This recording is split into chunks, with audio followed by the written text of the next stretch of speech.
भाजपच्या सर्वेची बातमी पाहिल्यानंतर आता बातमी काँग्रेसच्या न्यायपत्राची, अर्थात काँग्रेसच्या जाहीरनाम्याची। लोकसभा निवडणुकीमध्ये महाराष्ट्रात 14 जागा जिंकत काँग्रेस सिंगल लार्जेस्ट पार्टी ठरली। 2019ला केवळ 1 जागा जिंकलेला हा पक्ष नव्या जोमानं विधानसभेच्या तयारीला लागलाय। विधानसभा निवडणुकांसाठी काँग्रेस पक्षाचा जाहीरनामा सुद्धा तयार होतोय। पहिल्यांदाच काँग्रेसचा जाहीरनामा 3 पातळ्यांवरती असणार आहे, अशी माहिती काँग्रेसच्या जाहीरनामा समितीचे सदस्य नितीन राऊत यांनी दिली। राज्य आणि जिल्हा पातळीवरती जाहीरनामा तयार केला जाणार आहेच, पण त्यासोबतच प्रत्येक उमेदवाराला त्याच्या विधानसभा मतदारसंघासाठी वेगळा जाहीरनामा तयार करण्याची मुभा सुद्धा दिली जाणार आहे। यासोबतच लोकसभेमध्ये साथ देणाऱ्या मुस्लिम समाजाकडेही काँग्रेसच्या जाहीरनाम्यामध्ये विशेष लक्ष पुरवलं जाणार आहे। लोकसभेमध्ये साथ दिलेला दुसरा मुद्दा म्हणजे राज्यघटना, अर्थात संविधान। तो संविधान रक्षणाचा मुद्दा सुद्धा काँग्रेसच्या जाहीरनाम्यामध्ये असणार आहे।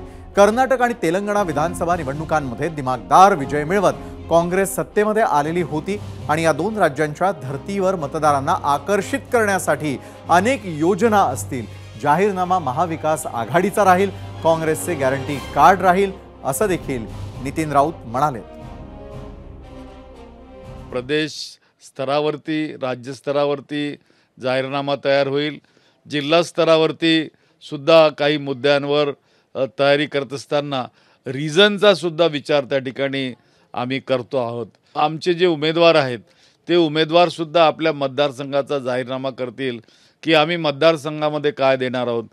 मागच्या कर्नाटक निवडणुकीत किंवा तेलंगणा निवडणुकीमध्ये काँग्रेस पक्षाच्या गॅरंटी आल्यात, लोकसभेमध्ये काँग्रेस पक्षाची गॅरंटी आली, तशी महाराष्ट्रात सुद्धा काँग्रेस पक्ष नव्हे तर महाविकास आघाडी ही संपूर्णपणे या ठिकाणी या निवडणुकीसाठी आमची गॅरंटी काय राहील ते त्या ठिकाणी सुतोवाच केल्याशिवाय राहणार नाही। By the people, of the people, for the people जेव्हा आपण संविधानात बोलतो, मुसलमान जरी असला तरी तो या देशाचा नागरिक आहे, या देशात तो जन्मला आहे, त्यामुळे त्यांचा सुद्धा अधिकार आहे। तेव्हा हा न्यायपत्र सुद्धा त्याच प्रकारचं या ठिकाणी राहून सगळ्यांना न्याय देण्याचं काम या ठिकाणी करणार आहे।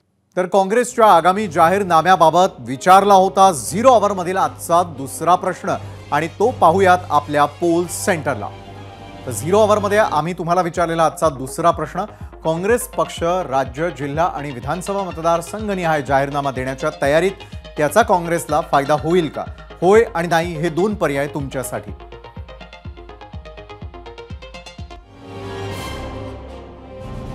नितीन राऊत यांच्या घोषणेवरती काँग्रेस प्रदेशाध्यक्ष नाना पटोले यांनी अतिशय सावध, तोलून मापून प्रतिक्रिया दिली। तर ठाकरेंच्या शिवसेनेचे खासदार संजय राऊत यांनी मात्र काँग्रेसचा जाहीरनामा नियोजनाचं धडाक्यामध्ये स्वागत केलेलं आहे। महाविकास आघाडीचे काही निर्णय आहेत आम्ही एकत्र घेत असतो। जाहीरनामा किंवा त्यांच्या भाषेमध्ये न्यायपत्र, बरं का, ते आपापल्या पद्धतीनं आपापल्या भूमिका एक पक्ष जाहीर करत असतो।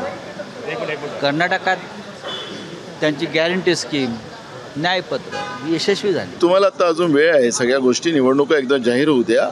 ते आपल्याला आम्हाला महाराष्ट्राच्या सर्वांगीण विकासाचा प्रश्न आमच्या समोर आहे। प्रत्येक भागातली प्रश्न वेगळे वेगळे आहेत आणि म्हणून काँग्रेस तो विचार करत आहे या महाराष्ट्राच्या सर्वांगीण विचाराचा, आणि म्हणून ते कमेंटमेंट आम्ही लोकांना देऊ आणि त्याच्या आधारावर, त्या गॅरंटीच्या आधारावर आम्ही पुढे जाऊ, आणि त्यासाठी आमचं जे प्लॅनिंग आहे ते आपल्याला पुढच्या काळात पाहायला मिळेल।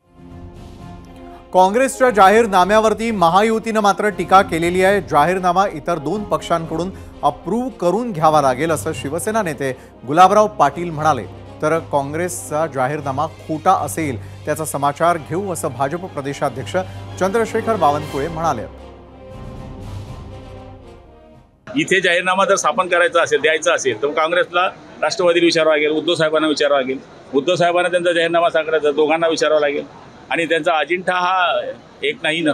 काँग्रेसचा जाहीरनामा खोटारडा येणार आहे, खोटारडा जाहीरनामा येणार आहे। सर्वात पहिले राहुल गांधीला महाराष्ट्रातून सांगायला लागणार आहे, आम्ही त्यांच्या प्रत्येक डायसवर जाणार आहे की राहुल गांधींनी म्हटलं आरक्षण रद्द करायचं आहे, ओबीसी समाजाचं आरक्षण जाणार आहे असं त्यांनी म्हटलं आहे, SC STचं आरक्षण रद्द करू असं म्हटलं आहे, त्याचं उत्तर त्याला द्यावं लागणार आहे। काँग्रेसचा जाहीरनामा जसं लोकसभेला खोटारडा होता तसा खोटारडा जाहीरनामा येणार आहे, आम्ही त्याचा समाचार घेऊ. आणि आता वेळ झालेली आहे याच प्रश्नावरती, आम्ही विचारलेल्या प्रश्नावरती तुम्ही दिलेल्या प्रतिक्रियांपैकी काही निवडक प्रतिक्रिया पाहण्याची. त्यासाठी आता जातो आहोत आपण मीडिया सेंटरला. तर आम्ही विचारलेल्या प्रश्नावरती फेसबुकवरती श्याम ठाणेदार लिहितात, स्थानिक प्रश्नांचा जाहीरनाम्यामध्ये समावेश केला तर काँग्रेसला त्याचा फायदा होईल. युट्यूबवरती शिरीष सावंत म्हणतात, सगळे जाहीरनामे खोटे असतात, त्याचा काही फायदा होत नसतो.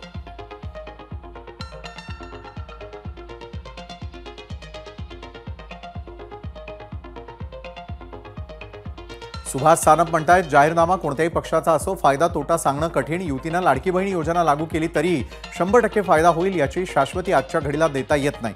तर काँग्रेसच्या जाहीरनाम्यानं काय फायदा होणार? अशोक जयसिंगपुरे म्हणतात, काँग्रेस काय देते हे महत्त्वाचं नाही. फडणवीस आणि भाजपबाबत महाराष्ट्रातील मराठी जनतेमध्ये प्रचंड संताप आणि चीड आहे. तर शुभम पाटील म्हणतात, आरक्षण रद्द करण्याला राहुल गांधींचा पाठिंबा आहे, त्यामुळे मी राहुल गांधींना पाठिंबा देतोय. एक्सवरती कल्याण वडमारे म्हणतात, बरोबर आहे, कारण उमेदवार मतदारसंघात काय कामं करणार हे मतदारांना माहीत पाहिजे. इंस्टाग्रामवरती अमोल काळे म्हणतात, जनतेकडे पर्याय नसल्यामुळे मजबुरीमध्ये जनतेला काँग्रेसला निवडावं लागणार आहे, यात काँग्रेसचा काहीही करिश्मा नाही. एबीपी माझा, उघडा डोळे बघा नीट.